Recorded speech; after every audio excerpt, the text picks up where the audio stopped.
Hello guys, you're welcome back. You're welcome back to another live video. It's the Teach Abroad series. You're welcome back. I have two ladies here with me as usual.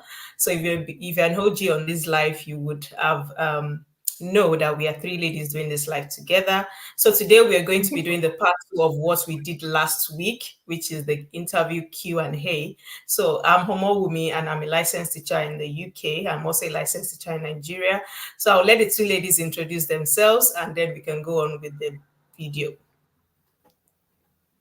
Hello, hello everyone. My name is Onyinye Anikwe. I am a teacher. I'm a licensed teacher as well, licensed in the US and in the UK. And yes, we're here again this weekend to be talking about part two of the teaching interview. So it's great to be here once again. Hi everyone, I'm the Ajala teacher who has been everywhere. I'm an international school teacher and it's been fun being on this journey with these three amazing ladies. I'm currently a math lead, a curriculum coach. I wear many hats. So yeah, if you've been on this channel, you know me and all my drama. So welcome and thank you for coming. Okay, so guys, today we are going to continue with the questions. I think we stopped at safeguarding last week. We actually, if you have not watched that video, if you're joining our live for the first time, you're welcome. Please subscribe to our channel.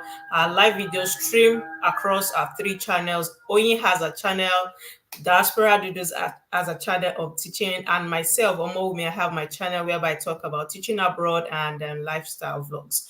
So we're going to continue with the questions. And if you have any question, please drop in the comment section. We're going to read out and we're going to answer those questions as we can. So, Oye, are you going to continue with the questions? Actually today we're going to take it a step further to look at the second aspect of the interviews.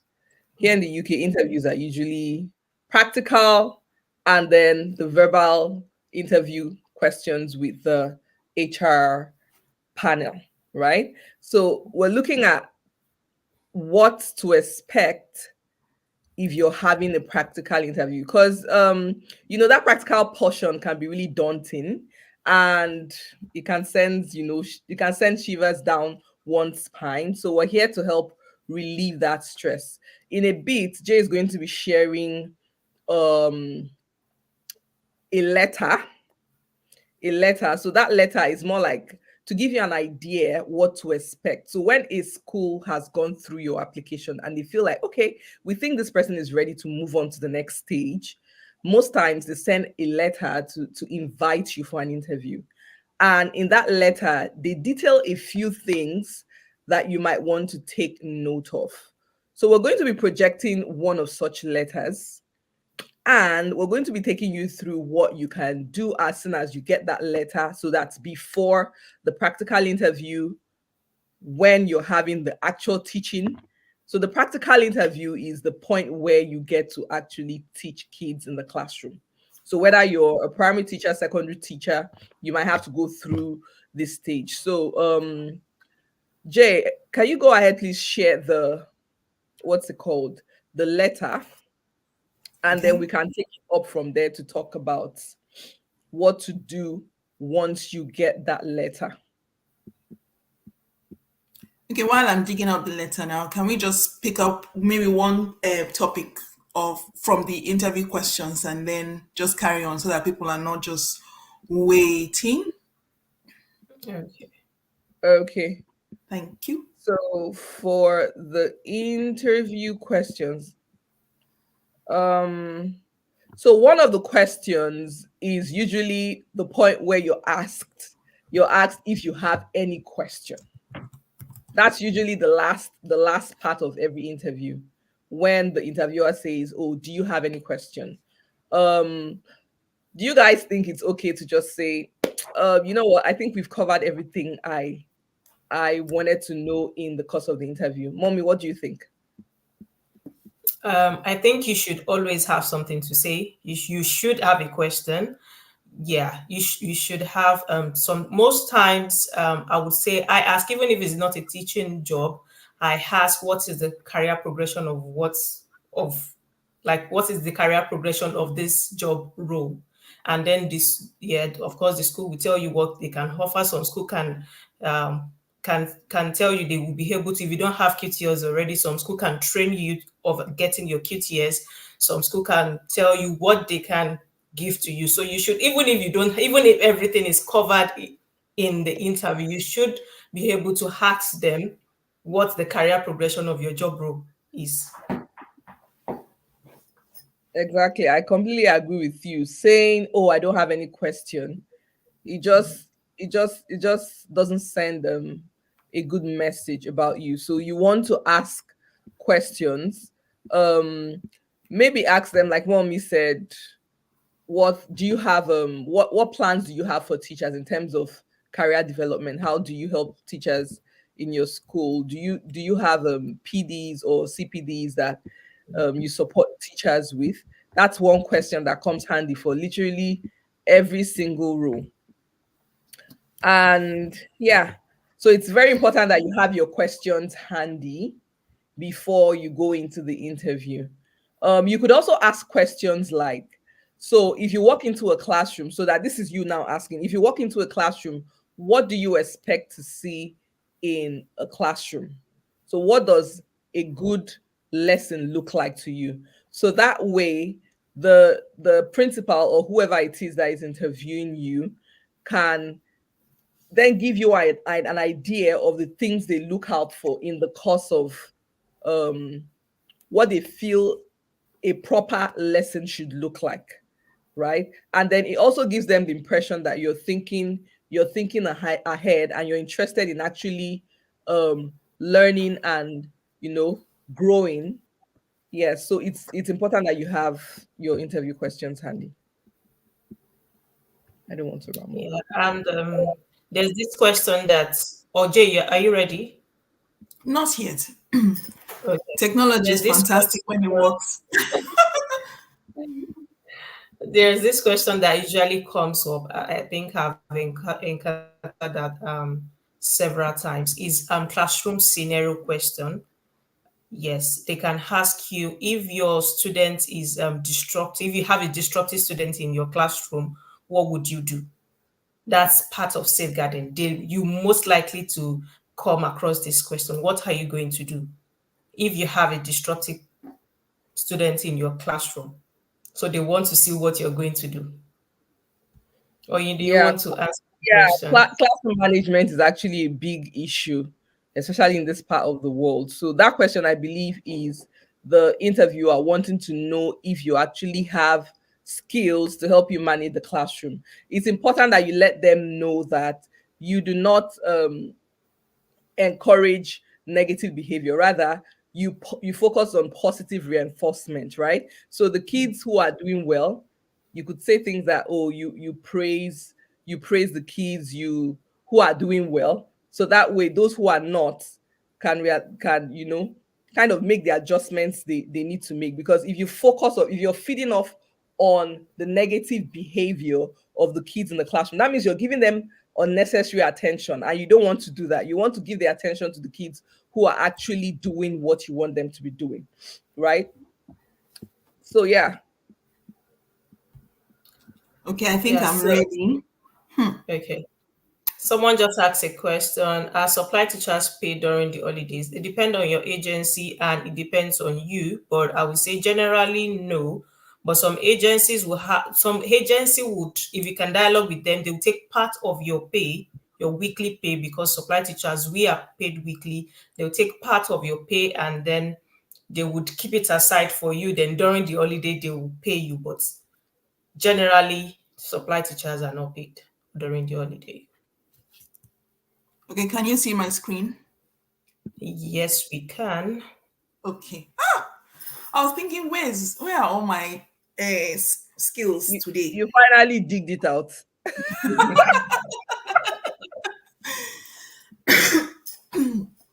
Okay. Okay. Yeah, so this is a sample from the heading. You can already see invitation for an interview, and I'm just going to quickly read that further to our conversation. So I'm assuming this person had had a phone conversation with the school. I am delighted to confirm the arrangement for the interview below. So that's the date for the interview, the time. Please ask for, so who you're asking for on arrival, and then the details of the school address. Please note that there's car parking, da. Could you scroll up, please, Jay? Okay. Let me go back there so I'll just scroll from there. Right. Yep. Do I need to refresh? Because I'm not seeing it You're yet. not scrolling up, okay? Am I not? Seeing anything. Yeah, my IT skills. I'm scrolling, but it's not sharing. Let's see. Oh, okay. View the tab. Can you see it now? Not. Yeah. It is. It is Okay. scrolling now. So this is the main part. I'm just going to go straight to the selection process. Will involve the following elements, right? Two observed tasks. The first task is the whole class writing input linked to the topic, people who help us with our animals, leading into child initiated provision activities. So this is for 30 minutes in total. Then the second task will be reading a story of your choice to a small group. And then the last thing will be there'll also be a written reflection task, a pupil-led school tour, and a formal interview. Please do let us know if you have any requirements For the for the lesson. lesson. So when you get this interview, ladies, what is the first thing off the top of your head you feel like okay you need to do as soon as you get this letter? Oh my God.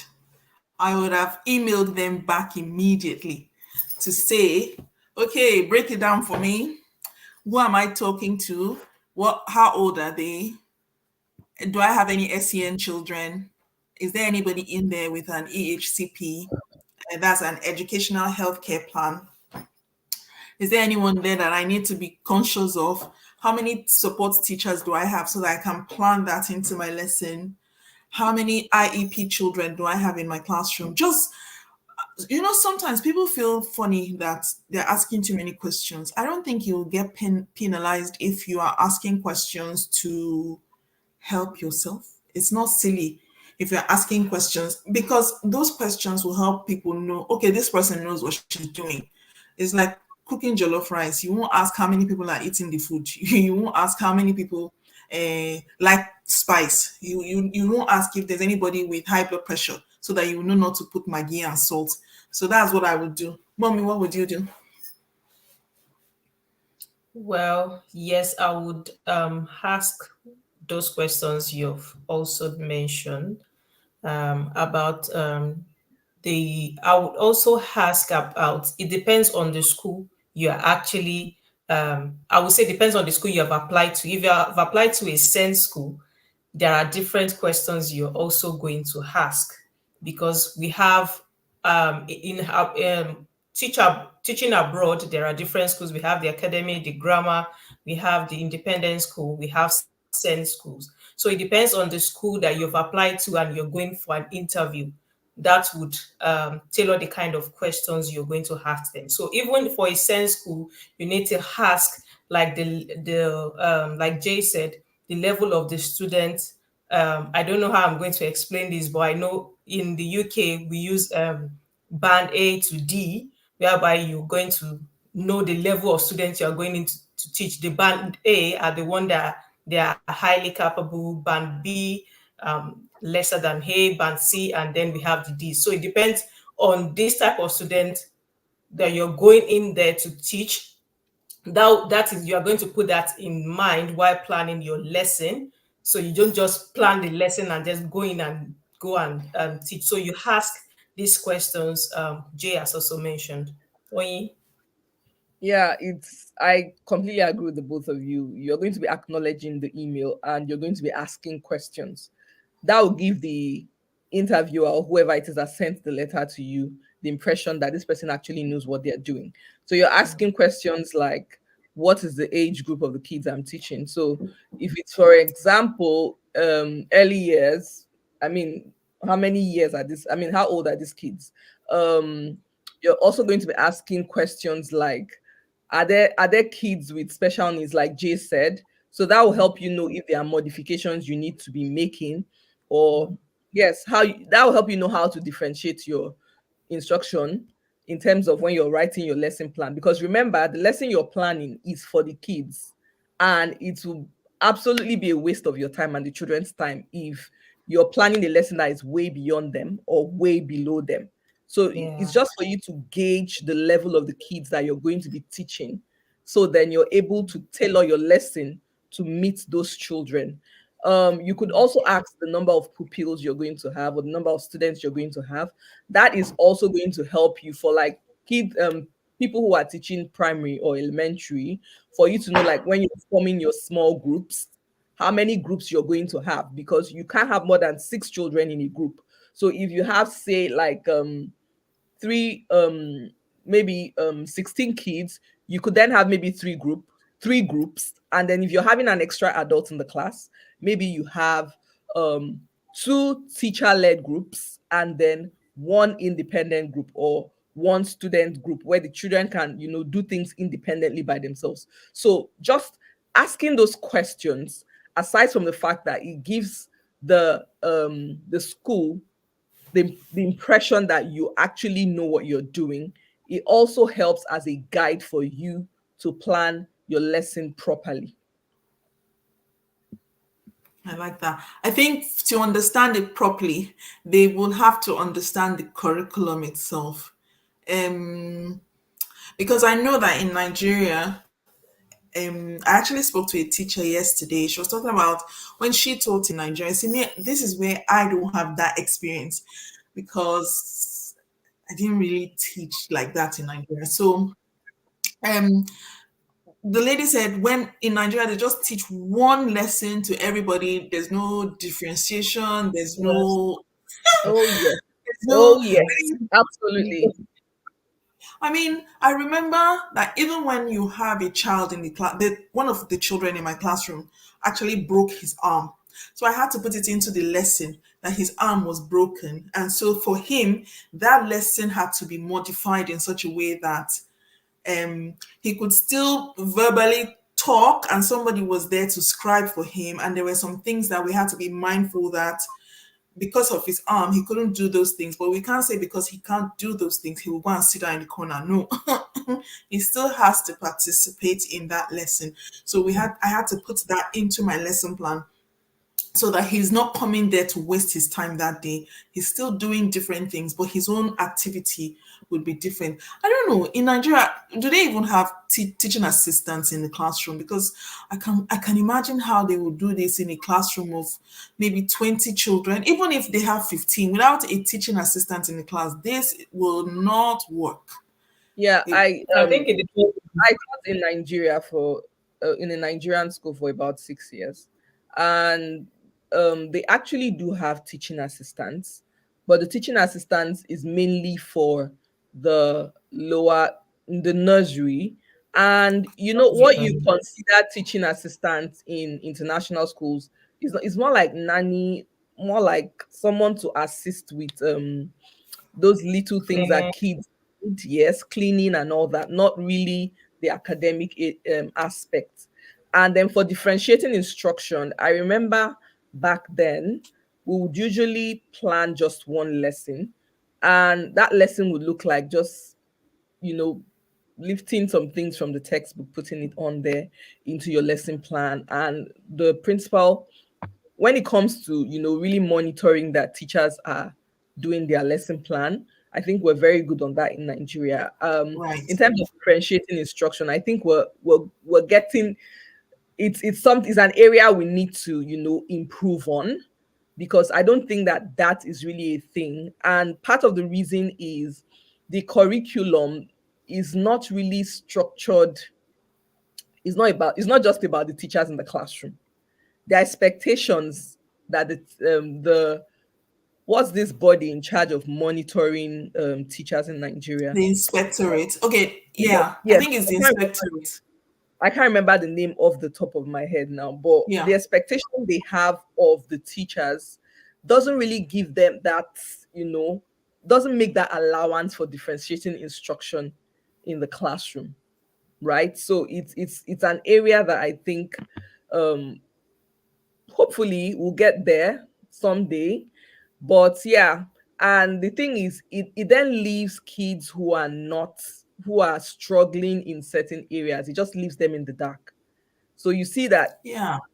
it seems like some kids are not capable, not like they're actually not capable, they are capable, but they are not given the tools, the necessary modification that needs to be made for them, for learning to be more meaningful for them in the classroom is not really, given to them. And that means that lots of kids who shouldn't be struggling actually do Will struggle. struggle. Yeah, and after working in an international school, looking back after a few years, I was like, oh, I think we really need to, make some adjustments. Hopefully, someday we'll get there. Someday. I And mean, if a teacher cannot, how if a teacher is struggling with, I don't know how many children are in a classroom, a typical Nigerian classroom. I need 20 to do my, something my sometimes, homework. I can't be a Nigerian and not 20 know this something little sometimes, 20 something 20 sometimes, something. between So if 18 you're struggling with 20 something children, yeah, over here, there's no, most of the classrooms here are 30. 30. And I can imagine that a teacher that is coming from there, that is used to doing everything on her own, will struggle here because part of the teaching standards means is that you should be able to work in a team with the people that you are in your classroom. I wonder Yeah. how easy it is to transition into that role, because they'll be judging you on that. How do you use the people that are around you to effect change to help the children? I mean, that's something to look into. That is really something big to look into. Because if you're used to doing it on your own, you will come here, you want to do it on your own, and it's a learned activity where you have to say, okay, you do this, and you have to use the words that will not set them off and think that you are sending them around like slaves. You know, that kind of thing. The Mm, words. Do you mind doing that, or do you yeah. mind sitting with those children, or could you please, but if you're used to doing it on your own, you might not then say, hey, carry that thing up. Yeah, Carry you that. may not you Then may not I'll tell necessarily. you that. Okay, I'll tell you that I actually faced what Jay is talking about when I started teaching in the UK. When I have assistants in my classroom, I'll be the one to take out the books. Even when I have practicals, I'll be the one to do everything because I was used to doing everything. In fact, they were like, I'm not sure, but in their mind, probably, well, some of them might think, oh, thank God she's doing everything herself. And some might feel, oh, why is she not telling us to assist her? In Delegating. fact, there was the Yeah, time I left my TA in the classroom and went out to go and get something for my class. And then one of the um, some teachers in the school will be kind enough to tell you, oh, things are done this way. And one of the teachers just told me, no, you're not the one. So you're not expected to leave your classroom since you have an assistant. Your assistant, yeah, oh, okay. So I started learning it gradually. So it is right what Jay said. You coming in and you're actually doing everything yourself. At first, might actually put you off. You won't know what to do. So that's right. Yeah, the I reason think why. that is not peculiar to just Nigeria alone, because I remember while I was in the international school I was in Nigeria, I had some of my colleagues who also came from the US say that in the public schools there, that they didn't really have assistants. So they Public also, schools it in the was, yeah, US, public schools in the no, US. It was something they also had to learn. yeah, I just believe that one of the most important things that every teacher should have is just a group mindset, yeah, right? It's just a yeah, good mindset, and we learn, we pick up things every day. And yeah, collaboration is very important for teachers, because I mean you cannot do everything. The adult there in the room is there for a reason. It's just like having a nanny Yeah. in your house and maybe a house girl at home, and then you still do the job that the house girl is that's not to say that the Yeah. he is a house girl, but I know you understand what yeah, I'm saying. But with yeah, time, you actually do learn how to delegate. And if you're able to do that, then you see that it's it's both beneficial for you because then you don't feel burnt out. It's also beneficial for the kids as well. And then the Yeah. team is a professional as well. So they also bring in Yeah. their own skills into the classroom. And then it makes work more interesting. And then yeah, the kids benefit in the long run from having two adults. As for Nigeria, our educational system, yeah, we still have a lot to improve on. And that is why this forum is here. I mean, Yes. educating one teacher at a time. Some of the skills that we're getting from here, it's not until we come to the diaspora that you need to begin to practice these things. When you You pick can these start things up, you practicing can go from back to home. the classroom and see how you can implement some of these things. These are conversations you could even have with your principal or with your grade level team or whatever. Like how these are things I'm learning. And you need to bring in more teachers, more of your colleagues, share the links with them. We can always come here, rub minds together, and we can see how we can pick up some of these things we're learning here and implement them in our classrooms. It's one step at a time. Yeah, exactly. Exactly. Right. Do you want me to go back to the slide? Yes, yes, yes, Can you see miss. it? Yes. Okay. All right. Yeah, so we talked about the first thing, which is to send the email asking those questions. And my thought is they're going to get back to you, to give you all the information you need. So when you get that second email answering all those questions you've asked, what's the next thing to do?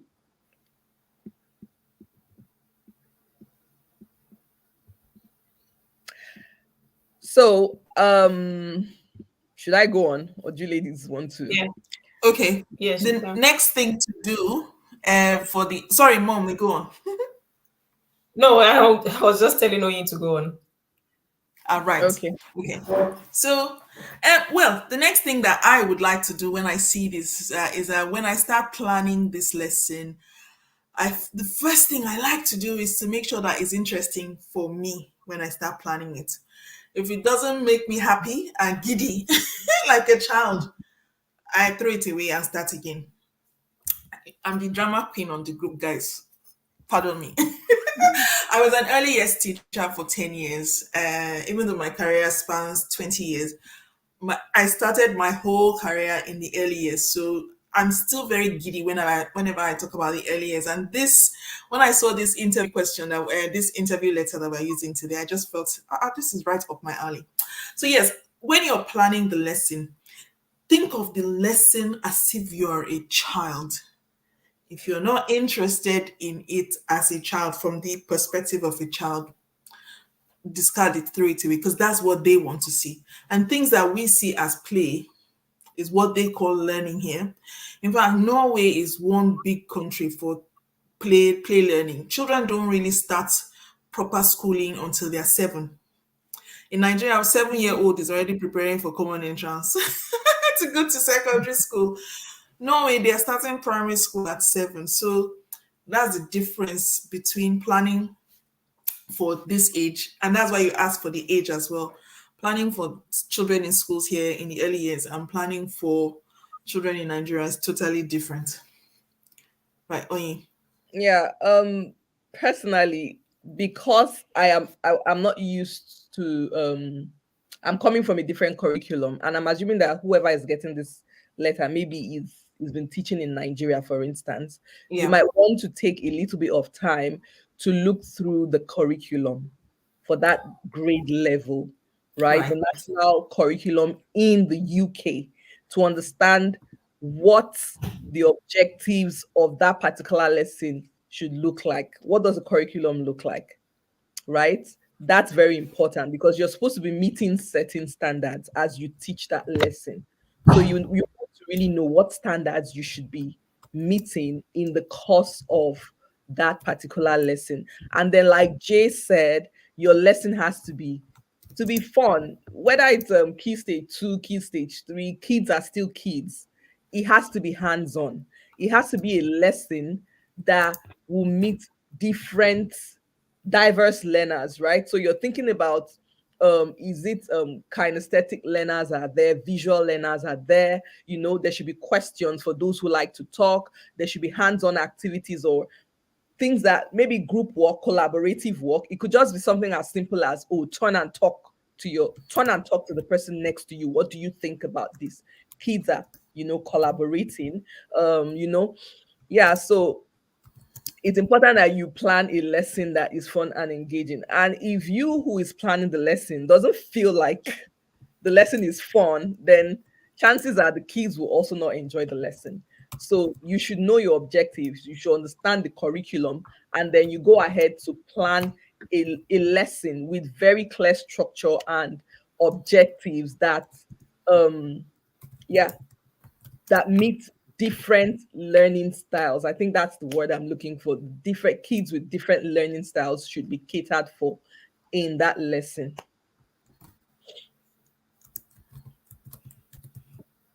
Actually, I would say when you're done planning this lesson, in the course of planning this lesson, you may also want to include some of the things you might need. If there are maybe materials you need, Yeah. maybe the worksheets Social you science teachers. if there's a worksheet you think you might need, you could put the link to the worksheet in that lesson plan to say, could you print out maybe 18 of this, Yeah. maybe have a column there, things needed for the lesson, be Yeah. specific, worksheet, 10 copies, you need counters, and you've calculated that, okay, maybe each child needs 4 counters and you have this number of students, do the math, 30 counters, be specific to the last detail. Or you need a book for the read aloud, because for some schools the curriculum is integrated. Maybe you want to bring in an element of another thing into another thing, and you need a book, maybe for instance, to start up your lesson. Or maybe you need a puppet if it's the little kids, or I don't know, you just have to list out all the resources that you might want the school to prepare for you, or the worksheets you want them to print out for you. If you want it laminated, specify everything you need in your lesson plan as well. And then once this lesson plan is done, I think I would share this lesson plan with the school so that they also know that, this girl knows what she's doing. Ladies, what do you think? Would you share the lesson plan with the school, or would you, wait till you get there before you show them the lesson plan? What do you think? Actually, they would always ask you to email the lesson plan to them before the interview so that they can see it. Many schools do that. So, and it's a good thing because they want to have a look. Sometimes you come in the morning and you show it to them in the morning, and it's a mad rush, Yeah. So best to just get rid of all those things beforehand, before you get there, so that in the morning when you get there you're calm. And please, guys, when you go for interview, it's better you are too early Really, yeah. than you are late. If the interview is at 10 o'clock and you get there at 10 minutes to 10, you are late. Yes, yes, You are yes, late. yes. Before you take your lanyard, before you sign in, before you show your ID, but they take those things so seriously. Before you do all those things, it's already past 10. So they see it as lateness. I would say, please get there an hour before. Get there an Yeah. hour before. You may even need to set up your classroom depending on the class you're teaching, right? Exactly. You may want to get the resources they've prepared for you. Look around the room, see how you want to organize it. Like, you're thinking ahead. You have an image of what you want that lesson to be in your head. So you want to get into that classroom and create that image, bring that image to life in the classroom. If it's a class that also has a teaching assistant, they're also watching to see how you're collaborating with the person you have in the room. So you're going to be chatting along with them, maybe ask a few questions, or um just to also make you feel comfortable, because once you Yeah. begin to warm up with the people around you, the chances are you're going to feel a bit more comfortable in the room. Yes, so it's important to do that. And one thing that most of us, because you feel like, oh, I've been teaching for a while, you might think, oh, once I have my lesson plan done, that's it. You want to practice that lesson plan. It depends on the kind of person you are. You want to have that lesson plan, you know, at your fingertips. Of That course. going over it, if possible, rehearsing, because you might have prepared a slide, but depending on the way things go, you might not have access to that. You might not really have access to you looking at that slide as you teach. So you want to be over, let me just say over prepared. Like it's just that stellar lesson you're preparing. You want it to be perfect. So you're going to be practicing, maybe practicing in front of a mirror, rehearsing in front of somebody whatever it is that works for you, but have the lesson plan step by step at your fingertips, so that even if technology fails, because you can't trust technology all the time, or even if for one reason you don't have your slide in your computer next to you, you can just flow, like one step flowing into the other one, and then Yeah, people that you yeah. actually do know what you're doing. Talking about technology failing, for all of you who are like me, who are going for the virtual interviews, since we're talking about preparation, let me just throw this in now. My advice, because this has happened to me before, my advice is that when you get this letter, the first thing you need to do is because you are not going to be there present on the premises, you're going to be, I mean, there's a wall separating you and the person. It's a virtual thing. So first of all, look for their contact number. That they will always put it there. I mean, if we look at this one, the contact number is there, but we've blocked it out because it's sensitive information. But yes, put it on your phone and put it on speed dial. That's number one. Number two, when you get this letter, you know how do you know, I've never spoken to any of my relatives in Nigeria that the network will not go up and down. The network is something else. So It's what so you will do wonderful. is fantastic. What you will do, you have your laptop in front of you where you will do the demo teach.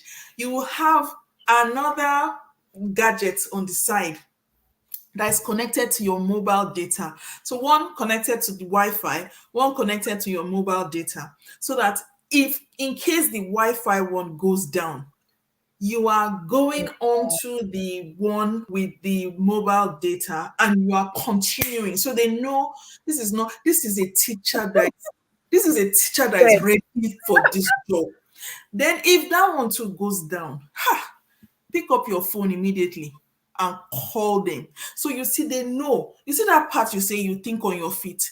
You are Mm. practicalizing it and showing them that you have taught you. In fact, you're not only thinking on your feet, you are thinking on your fingers and your toes too. So you are calling them. We can continue so they know, oh, this person was thinking ahead. She has our number on her speed dial. She has called us immediately. And all these things will happen like in quick, so Second. they can see this person is who we want. In fact, they might not even continue the interview because you've blown them away by that. If all else fail, please look for one camera and put in the corner. So four things: look for one camera recording yourself as you are doing this interview, this demo teach. Mhm. So the Wi-Fi goes down, you switch to mobile data without blinking. If that goes down, you are picking up the phone. If that doesn't work, you are still recording yourself so they can see you frantically looking for situations. If the phone doesn't even work, carry on doing the demo teach so that the time that you're supposed to finish, you send it to them, packaged, download it, send it Mm. to them immediately. They will not expect it, but they can see you scrambling. So it's not as if you've gone to hide. You've tried everything, it didn't work. You've continued teaching and you've sent them. Everything is being recorded, and they will hire you. These are some of the things that I do. These are the tricks that I do to get the jobs that I get. Yeah, it actually shows that you're proactive. Yeah. Yeah, that's a good one. That's a good tip you just shared there. Yeah. Sometimes you Some see me people say running some around. already I'm running. understood. I think you have answered it. I'm running, trying to because sometimes I'm in countries where the internet is not as bad as Nigeria, but bad too. So you see me, I'm running, I'm checking, but I've got everything set up so that it's the same thing. They will see you as, oh, if something happens in the classroom while this person is teaching, she's ready, she's covered, she can Yeah. think on her feet, Yes. she's proactive. So you see, you are showing them all the things you've put on your CV Yeah, without telling them yeah. that, oh, Mm. all those kind of things. Yeah. Yeah, and I think that's actually what most schools look out for in teachers. your ability, you're flexible, you're adaptable. Those are very good qualities. Not because I mean they know that for you to go to school and all that, you should be able to teach. But Oh, these extra skills are things that come. So you're able to, as things change, environment change, technology is failing you, you're thinking, your brain you is are working. adaptive. Yeah, Yeah. you're a problem solver. So that's I mean, that's a good skill. Who wouldn't hire I mean, someone like I do it even when we do this our live stream. Last week, for those who watched this, who watched the one for last week. Last week, my laptop went down, and I had my phone. I always have my phone with me, and I just log on immediately because I think I'm so used to this. Technology will fail when you when you want it to embrace you. That's when it will drop you. So you should be ready at all times. So that's what I do. Yeah, I just wanted to talk about some resources because I found that for my first interview, I was everywhere looking for where I could see sample, not like I haven't planned lessons before, but with every region, some things are different. So I was looking for, Yeah. where do I get templates for my lesson? Are there videos I can watch to give me an idea of what um teaching in these classrooms look like? So are there websites that come you have off the top of your head right now that would help for people who are need templates or resources to help them plan their lesson for their interview? So Momi and I are doing a video on that, but off the top of my head now, I think we have Top Marks, we have Twinkle, there's a school resources.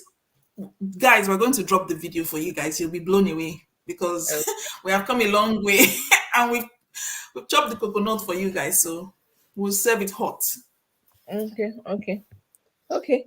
So we've gotten past the stage of planning our lesson, and today is the D-Day.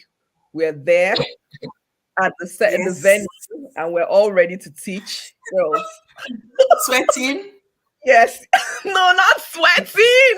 We're not sweating. I want to talk about one thing. We're not I want to sweating. talk about something Sweating. about, Okay, mommy, go ahead. Okay. yes, about Can I the stop sharing? science teachers. No, Yeah, for now. yeah, yes, you can. Yes. So about for science teachers and maybe other subject that requires practical, because I think I shared that with Oye and Jay privately. So you won't have to get to the school and then they will ask you to perform as in line with probably what you prepared. I would say you should go online, check in line with whether it's British curriculum. You see online on YouTube. You can watch practical videos so that you will know. And you should also ask what are the things they will give you, like apparatus you will need for this practical, so that you have an idea and then you can go and watch video. Because I'll tell you for a fact, rate of reaction practical in Nigeria is different from what we are doing here. So I think you should all put that into consideration, because if you're a chemistry teacher or a physics teacher, even a biology teacher, because here in the UK you are called science teacher. So biology discipline you Yeah. will be asked to teach physics or chemistry. That is just it. Science. So just ahead and you build. Yeah, that's an important information you passed on there. So, what do you think about appearance for the interview? Do you think it really counts? And how much of Yes. it should one do? Yes. You don't want to get there with sweat pouring down. So I would always suggest smart casual, light and airy, not smart casual that you sit on the chair and then all the boys will be bending their head. It should be modest. Um, but then if you're teaching early years, please don't go casual. Wear a shirt or a jumper and wear trousers, because with early years you'll be on the carpet, you'll be on the floor, you'll be jumping, you'll be rolling before you open. Yes, and then And there it's will be sent calls to teacher the too. school And it's sent and teacher too. send. Same Yeah, way. yeah. Mm. Yeah, for secondary is different because I noticed here you don't really wear sneakers and all that to secondary schools. You need to be because the kids Yes, you don't. themselves are looking formal. So if it's secondary, you want to Mm. look formal or normal flat shoe Yeah, or your cover shoe, your formal shoe, but office not shoe. suit, Yes. oh. Not suit, not suit. Maybe just a shirt Men can Yeah, men can wear and suit. tie. Men can wear men suits actually, actually. yeah, men actually wear suits because I mean even the Wear suits, boys. But yes. don't you won't you take it off well before you start the teaching? So you still, Shirt. You can wear your shirt, your tie, and your formal material trouser with your shoe. For the women, you can wear your trouser and your shirt, just formal, but not like as if you're going to the bank and all that. And even if it's bank, depending on how you're dressed, it could be like bank outfit, but not don't overdo it. Like she said, formal, casual, formal. And then for the makeup, I know we're all about, we all like to look gorgeous and all that, but keep it simple. It doesn't have to be very dramatic. It's not did you say it doesn't dramatic? That's my section. Come on. it doesn't have to be too dramatic. Just keep it simple and yes, yes. You also want to arrive early, like Jay said. You've also rehearsed your lesson plan. So I mean, when you're well prepared for something, you're less nervous about it. You're more nervous when you're not very prepared. Very And prepared, yeah. so you're ready to deliver your lesson, be yourself. You don't have to try to sound like what you're not. You don't have to sound like what you're not. Just be yourself. Go there, be confident. That confidence is very important. It's not a small something. Very, Classroom very. management is very important. It's a big deal. When there are issues that come up in the course of your lesson, address it. Don't just let it slide because they are looking out to see how they know you have some sent kids. And in a typical classroom, not all kids might behave the way you want them to. So if those situations arise, you don't have to be too harsh, but you still have to address those issues while just be yourself the way you teach your class normally. You're managing your No, classroom. not the way they teach their class normally in Nigeria. Hey, Jay has come. I'm not saying shout and yell like No, okay. no, not the way Please they teach explain. the in Please. Nigeria. No. I've not taught in Nigeria before, have you? Mm. But I've heard horror Things that stories. Explain, please. Throw more light. Enlighten us, please, Jay. Cane. There's no cane here. Because I remember the one year I went to Nigeria, I was head of early years. Oh my god. It was like I was breaking the school down to repackage the school. Some it's not all the, school. Not all school, Jay. pardon? Not all school. I Yeah, stay most schools in these days, schools. Though, except for public schools, I don't Not think all schools. because Like the school my children went to before we came to the UK. Even the teacher that just hit my son was sacked straight. yeah, they So don't. it's not all I think schools. it's no more like that. It's no more Thank like you, that. God.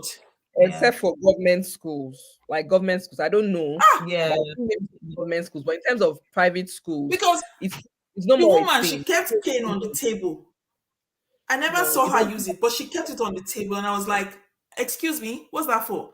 She was like, "No, no, it's just so that if they see it, they'll be no. We don't scare children here. Sorry, get rid No. of it. There are other behavior management skills that you can use in the classroom, and we don't want children scared because that's what makes us churn out children who cannot stand and face people when they go outside to public. We want children who will be confident enough to articulate their needs, their wants, and their desires without being afraid and be shaking and all those kind of things. Yeah. So yes, sorry, I digress. Yeah. So classroom management is No, a no. big. Is Someone that is even saying we no longer use cane in Nigeria. She's saying even in public schools in Lagos, they no longer use cane. So okay. okay? So I think we've gone past that stage, which is a good thing. We're making progress. Ah, Yay, Yeah. we're making progress. Yeah. So classroom management is a big thing. If it's for like when I taught, I've been teaching early years, and our thing is we keep it very simple. So just remind the kids quickly in a few seconds of the expectation before you start the lesson.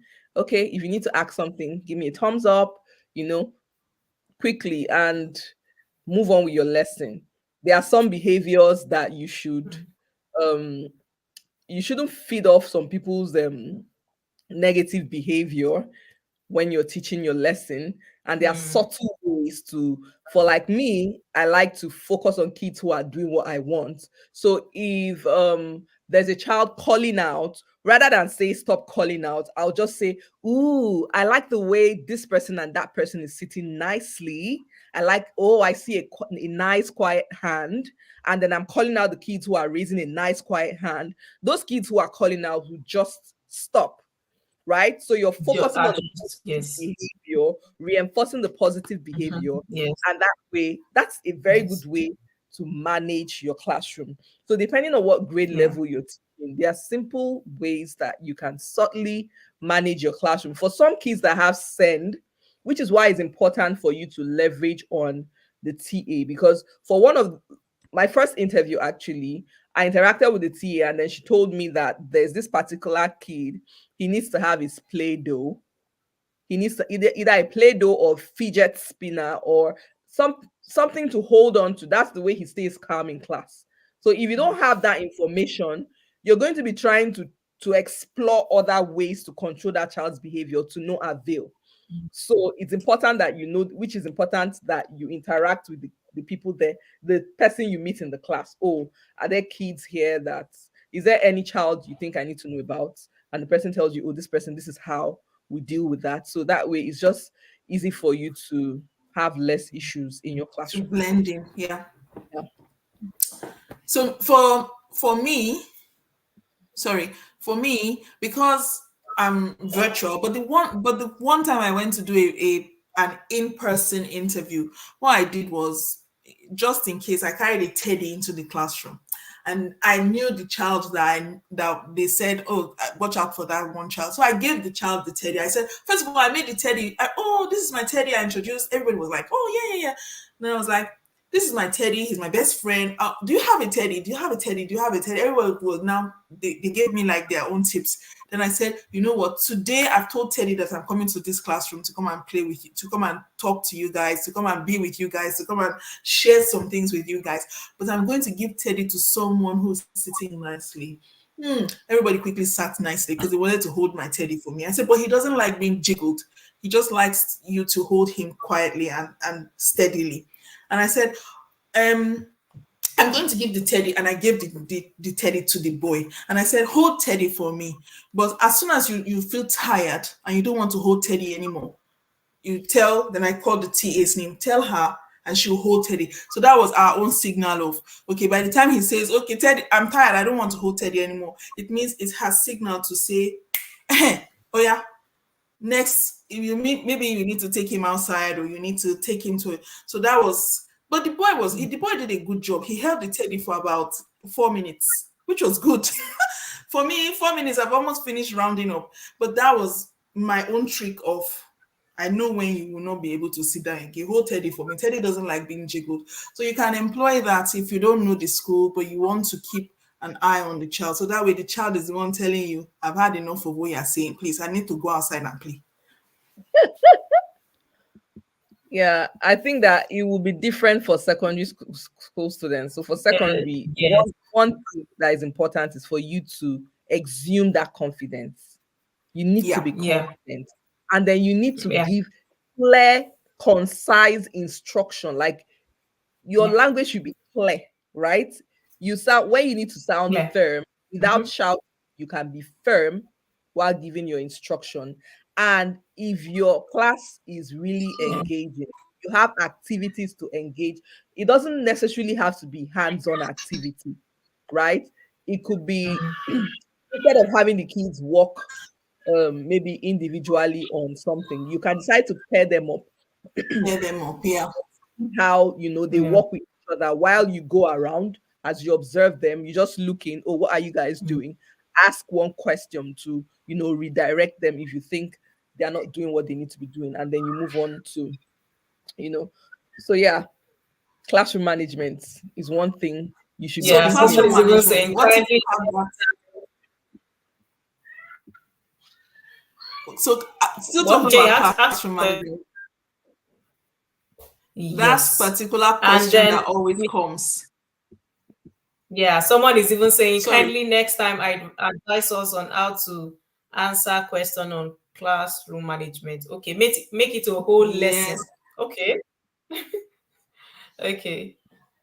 Yes, for classroom management here A in the whole Q and UK, A. yeah, maybe that's what the person is saying. So I'll just give a little tip for classroom management here in the UK. Most schools have the 4 point plan, whereby you don't jump this plan. You give them the first lesson. Like Oyin said, for secondary school, you have to be very firm. If even if as supply or cover, if you are not firm, they would they will manipulate you. These kids are very smart. They will, especially Even when you're in firm. secondary school. Even when you're Even firm. when you're firm, yes.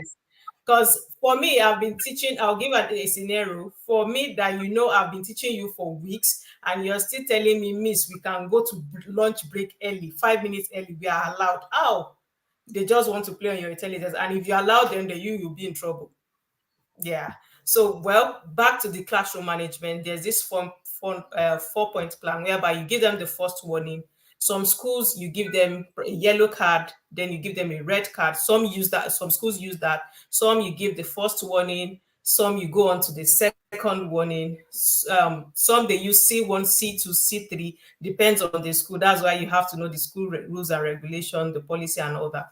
So after that, if these students, after all these like 3 warnings, is still disrupting or disturbing your classroom, then you can ask the students to step outside, because they believe a student disrupting your classroom might be bored, might be going through a lot. So you ask them to step outside. Then you, as a teacher, you go out after like 3 minutes. You go outside. You ask them question, not in the classroom, not in front of their colleagues, outside the No. classroom. Then you can ask the students, why are you distracting? Some are just doing it just for attention, for the other students to know, oh, they are the big boy or big girl in the class, or just Yeah. for you, just to create awareness. Some are just doing it for no reason. So after that, you ask them if they would like to make a right choice. Then they will say yes, that's it. And you ask them to go into the classroom. If they continue, you have the right to give them detention. You have the right to get an on-call. If they continue, like you cannot, some students, you won't be able to cope with that lesson.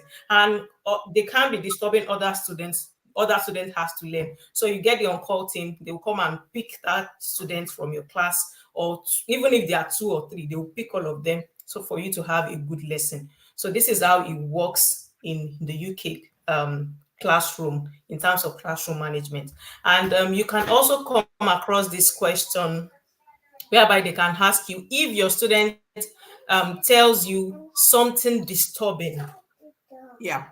what are you going to do? This question you might also come across It that. always What? comes out. Yes, Always. yes, you always. What are you going to do? And this question will lead to another question. It will lead to like 3 questions. Sorry about that. I have a It's toddler okay. here. So yeah. So this question might lead to like 3 more questions. They'll ask you what you're going to do. If you tell them what you're going to do, they will still ask, what if that student tells you to if the student asks you before confiding in you to keep it as a secret, Quiet. are Yeah. you what are you going to do? Yeah, they will ask you that one. And then they will tell you, after you've listened to this, what action you take. I remember when I went for my first interview, I said to the DSL department, the safeguarding department. They asked me this question: before going to the safeguarding department, what am I going to do? And then, in fact, I actually went mute for 3 seconds. Then when you when you are trying to remember, and then I remember, okay, I told them that I'm going to calm the student down because it might be something disturbing, it might be something from home, and then you have to Yeah. calm. You are not going to be investigating journalists. You are not investigating anything. You're just going to. Yeah, yeah, we will finish soon. Then. So you just calm them down. He's telling you. Time up.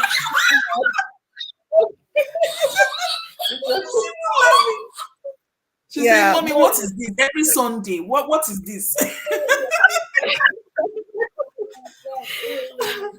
it's really yeah, good. Is it not enough? You go and teach other children from Monday to Friday. Sunday again, you come and do.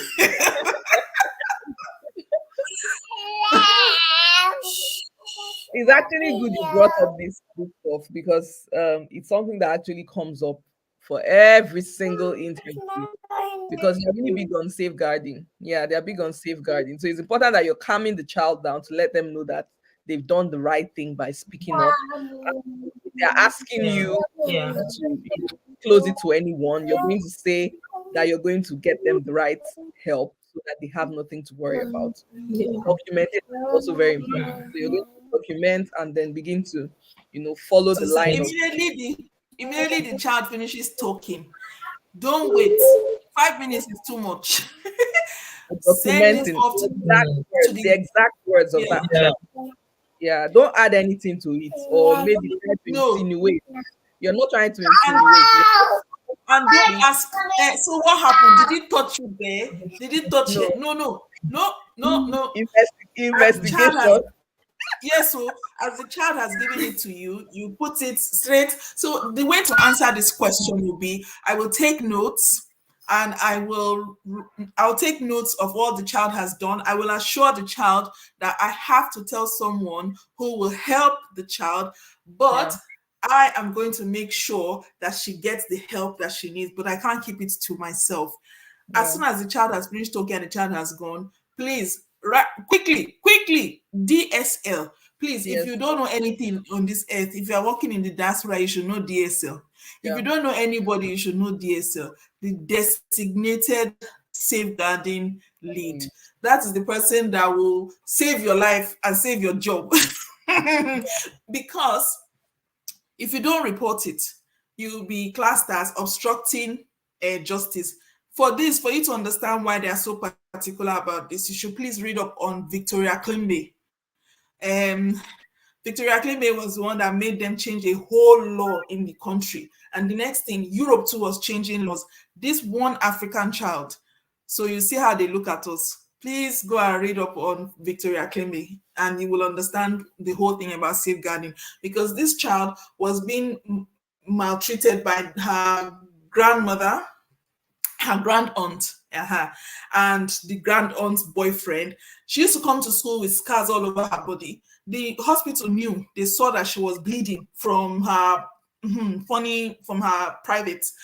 The hospital knew. They kept their own records of it, but they didn't share the records. The school knew about it. They didn't share the records. What the school knew was different from what the hospital knew. What the hospital knew was different from what the school knew. And what the church knew was different from what all the other agencies knew.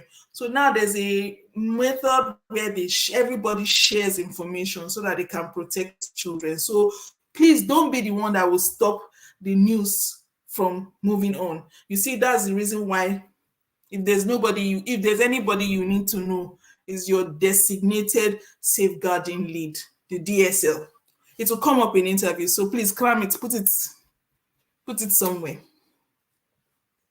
Even with the behavior issues you observe in class, it's also important that you document. For this place, documentation is you're sending, we're used to doing things like maybe say you do a phone call and all that. With here, you need to be sending emails because when you're sending that email, it's like you have an evidence or a proof. It's a record. Say that, yes, I actually did, this is what happened and this was what I did, right? So it's important to document. Yeah, so let's It's not only for children. It's not only for children. For even your colleagues. If you are talking to a colleague, sometimes you will go back to. Do you know what I do? I go back to my laptop and say, further to the conversation that we had on the corridor just now, so that the person will then respond and say, no, that's not what I meant.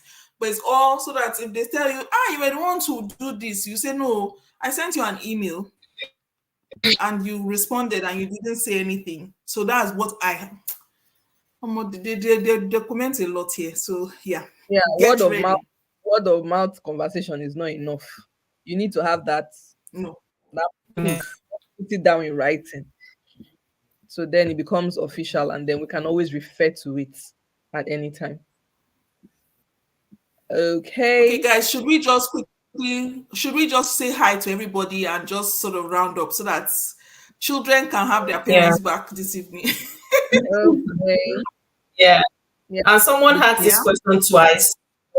I just want to please give me more insight about teaching in a college. If you're talking about teaching in a college in the UK, that's 12th form. It can be in the school and it can be outside the school. Some secondary school has 12th form, some don't. So it can be in a separate college. So teaching in a college, that means you're teaching age 17 and above.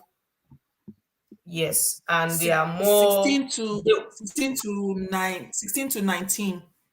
It's like I yeah, to answered her. 19 It's before like going into teaching university. pre-degree or IGMB. Yes. So before going I into the answered her. Is it university, they not? have to go through 12th form and then Christy Temi. Okay, I don't know why she's asking again. Yeah. So yeah, that's uh that's how the college is. Someone said, can this practical interview apply to international teachers? Yes, you will do it virtually. It will apply to you, but you will not be in school. But it's the same, almost the same letter. It's just that yours will be virtual. Are supply teachers paid during holidays? No, you would not be paid. You pay as is pay as you earn. So Right. as soon as you don't work, you don't get paid. Is it okay for two agencies? Yes, you can have five agencies. If one doesn't give you what you want, go to the next I one. have more You than are on two. supply. You're not yeah, you don't have a contract. Does this apply to virtual interview? Yes, it does.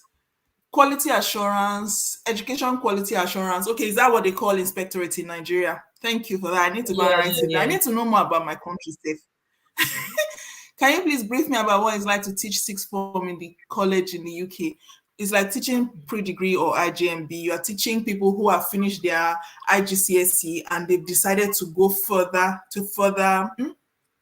They call colleges further education, and there are people who want to go to higher education, so they go for Yes. further means that more than what the government has provided for them. The government provides from 3 to 16.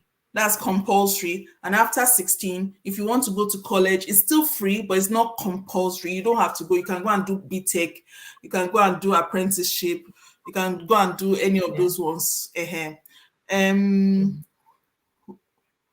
Can I start a part-time job before starting my mom? We answered that. She said something about it depends on your visa. I said yes, you can. It will get you a lot more experience where you can make all your mistakes so that when you start your job, you can make less mistakes. You know about the British culture, the British values. British values very important for you to know when you go for interview, because some of them throw it in just so that you will understand it. And then mommy added that you must remember your visa. Do we have to show the TA the plan, or how will the person know what to do? You email it to the school will share it out. When you get there, still, this is why you need to get in early, still show it to the TA.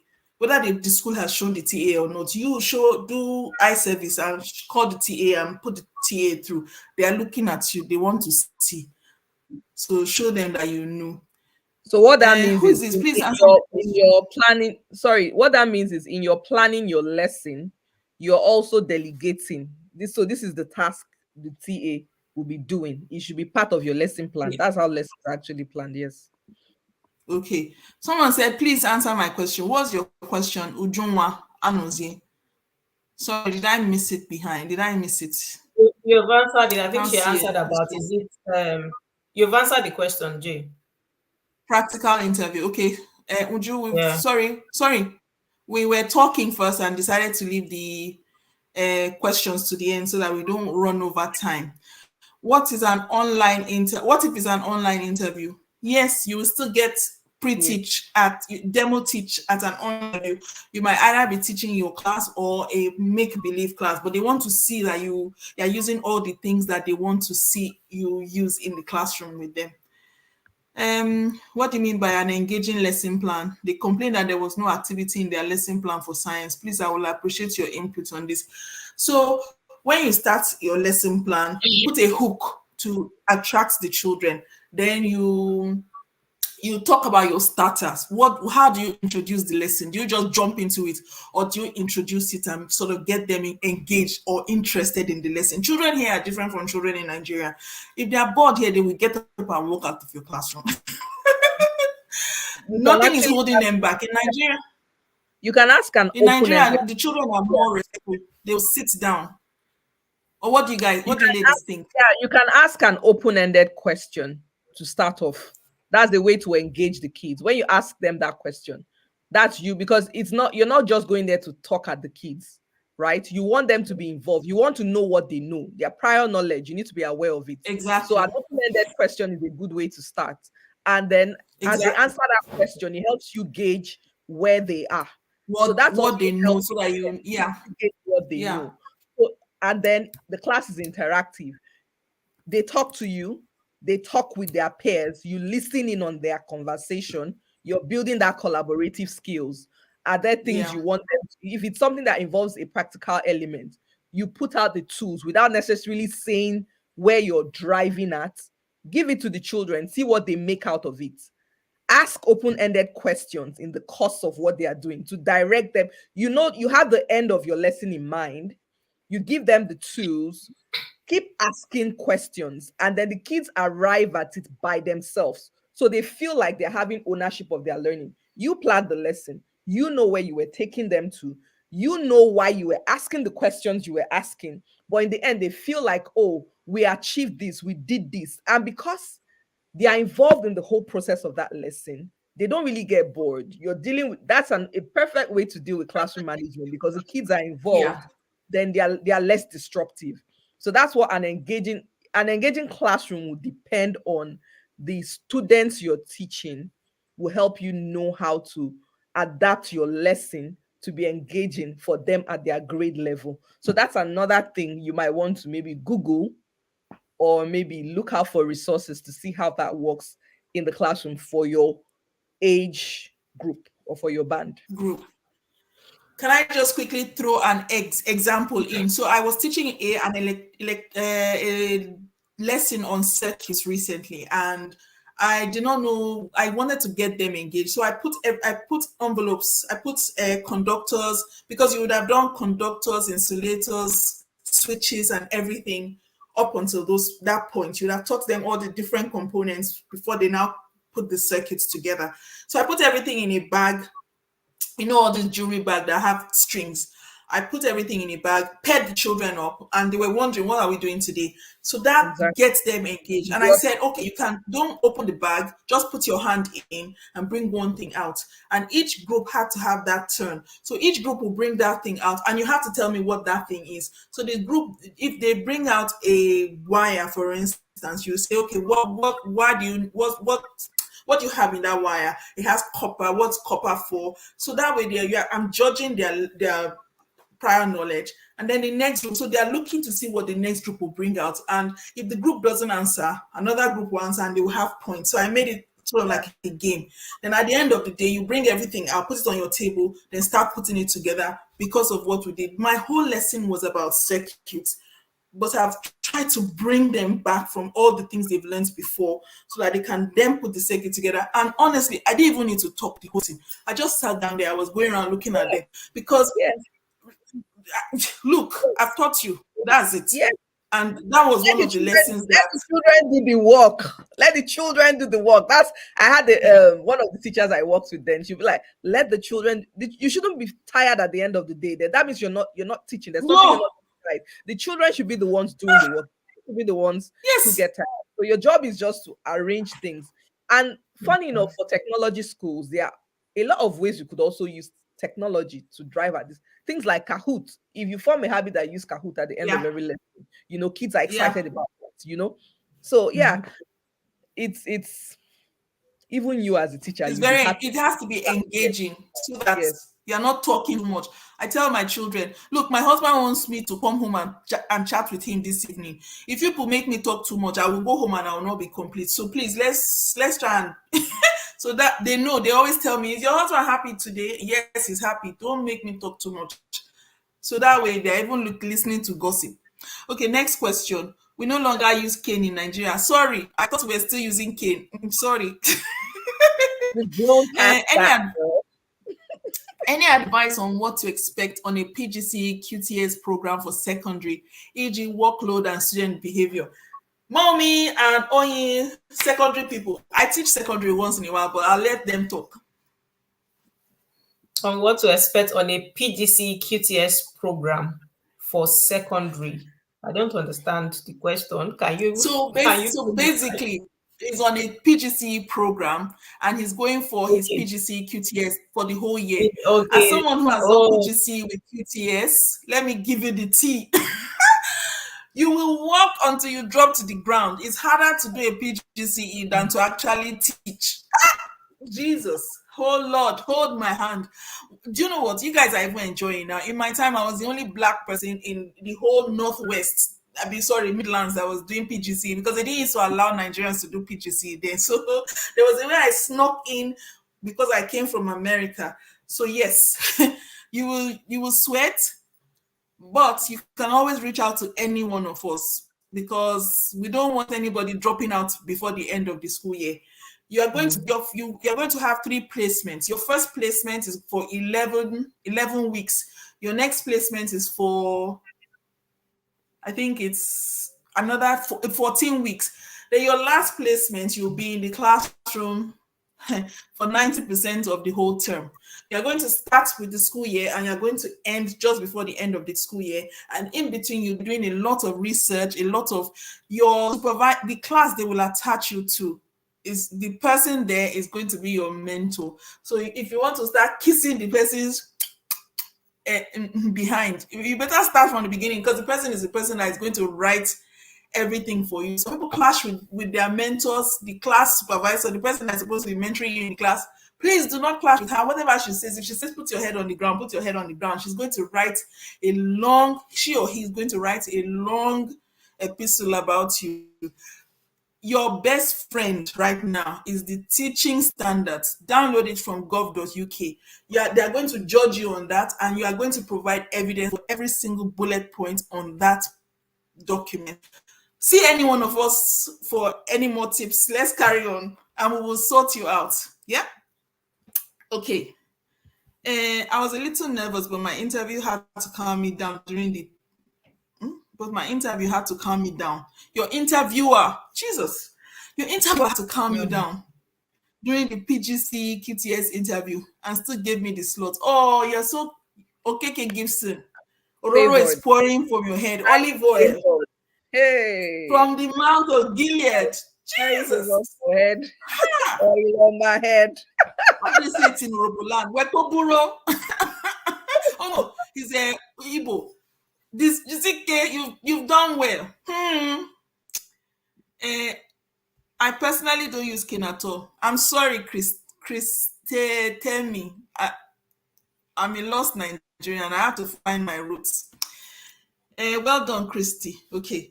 Kindly next time advise us on how to answer questions on classroom management. We've tried to cover it today, but we can give you more tea another time.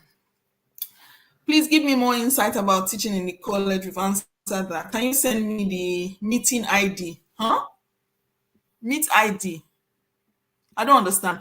If you mean or the video afterwards, you can watch it on Mommy's channel, you can watch it on Oyin's channel, you can watch it on my channel. We're streaming simultaneously at the moment. So feel free if that's what you mean. If that's not what you mean, please send it, type it below so that we'll understand. I'm just trying to rush through it because we have children who need their parents.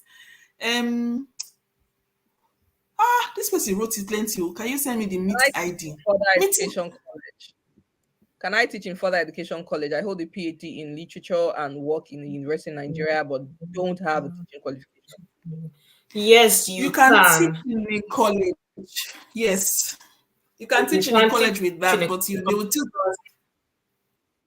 But they will tell you to go and get because in QTLS. a college year, you don't even, yes, and we're not, you know, like some people working in the college, they might just need teachers training level 3 or level 5. They can start with that tutor, but Yeah, you with a PhD in literature, I think you should do more of CPDs in English as a second language. Can I yeah. So teach? yes, Yeah. Please, does a Uh, TA teach? Yes, you do. You are teaching your really, I said small no. group.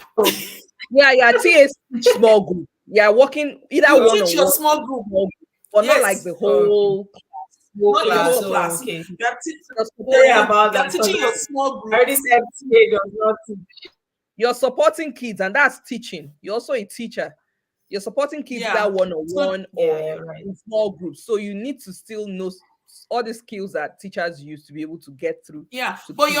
you're right, Help them. mommy. You don't teach the Yeah. whole class, Don't teach but the whole class. you are teaching a small. You know, you are in You secondary, support. so that's why you think that they don't teach. We teach in primary, right, Onyi?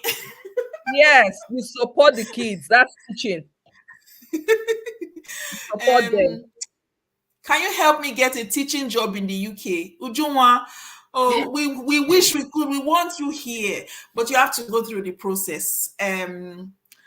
CV, personality. I won't say CV is higher than personality because they go hand in hand. Have you ever seen someone that has a first class cannot articulate his needs and wants? They will drive the person, whether you have first class or not. But someone who has a third class will come and wow the people and you will get the job. So that's what you do. In the diaspora, your confidence goes a long way to be, to defend what you have, to do what you do. So meet mommy, Oyin, or I, and we can put you through getting how we got jobs. But getting a job for you is going to be on your own merit. Hello, everyone. Happy Tone here tonight. Can we please dedicate a week to the opportunities in New Zealand for teachers? New Zealand for teachers is a whole, yes, well, because I'm here, me, I do international teaching. They teach in the UK. Oyin is the American guru here. So we sort of cover the whole globe. And New Zealand, you need to have the same, they have their own form of PGCE. And you still need to do everything that we're talking about here today. You still need to get ready for an interview. You still need to do everything that you need to do. Their own ENIC is different. It's different from the UK NARIC and it's different from the NOCUT for Norway or the MEDIAS in Spain. So you just need to understand what the country needs and know how to package yourself for that.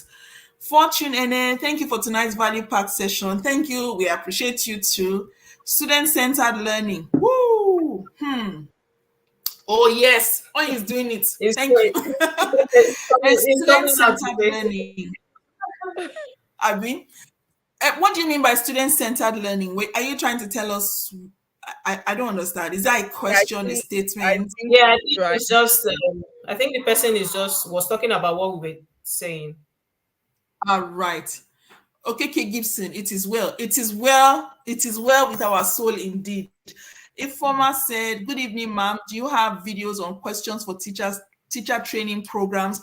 We can we can do one for you if you want. Just let us know what you want. So, yes, we're at your service. Please, I have QTS. Finding it difficult to get a job in the UK. Can I help? It's not about having QTS. It's also having all the other things that need to come together to do it. Are you impressing the school? If you apply for a job and nobody's calling you for interview, go back to your CV. Your CV needs rebranding. If you are applying for jobs and you're getting interviews but you're not getting jobs, then you need to work on your personality. So it all comes together that way. Um, Hello everyone, I'm new here and happy to be part of this move. Please, can one apply with PGDE? You can apply with PGDE, but if you are coming to work in the UK, you have to have QTS. So go on to the TRCN, get your TRCN, and then get your QTS, and then you can work. In the meantime, you can work as a cover supervisor or an unqualified teacher, and get your stripes as you go along while you are waiting for your QTS. Where do I start from as a beginner? Woo, from the beginning. You start from the beginning, get your TRCN, get your QTS, get your experience, get your confidence ready, and you're it. Yeah, and it would Does a depend on TA where need you to are evaluate? at the moment. It would depend on where you are at the Exactly. moment. If you're already in the UK, you can start as a TA just to get yourself Or in a the classroom, volunteer. or a volunteer. Yes. Yeah. Okay, guys, we have If you're come to not the end of coming, our video. mommy, mommy, Yeah, I think we're mommy, 25 let me minutes. just answer. Please, sorry. Let's just quickly. Just I think we've scrolled down to the last person. Yeah, so we'll just take the last. we've reached the end. We've reached the Yeah. end. Does a TA need to evaluate their transcript with ENIC? Please, I would advise you evaluate, because you don't want to stop as a TA. You want to be a teacher. So just do it all and get ready and start the process. It's like a ladder, and then you can climb the ladder from there. Right. Mommy has ended it, but let's end it properly. Thank you so much for coming to join us on this segment today. We hope that we have provided value. We hope that you are impressed with what we're doing. And if you are impressed and you want more content like this, please just like and subscribe on our channel to stay up to date on everything we do into teaching. We need to get more Black teachers into the diaspora. We need you guys. So yes. And you know me, I always say go where you're needed. So we need you. So come. So thank you so much and have a wonderful week ahead. And if you're in the UK, have a wonderful bank holiday. Yeah. Yay! Tomorrow is the holiday. Bye. Bye. Bye, guys. See you next week. Bye.